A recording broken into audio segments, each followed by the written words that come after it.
It's June 16th, 2015 at the Ocotillo Wind Project. It was 115 degrees yesterday. I think it's supposed to get up to 117 today.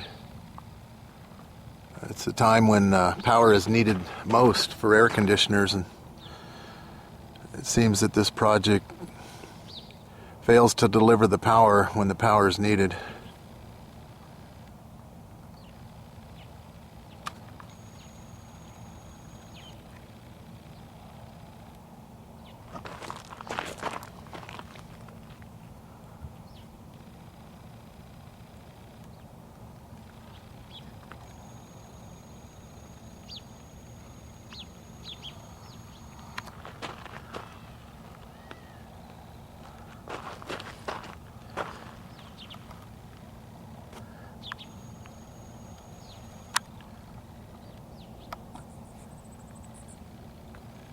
Reporting from Southern California.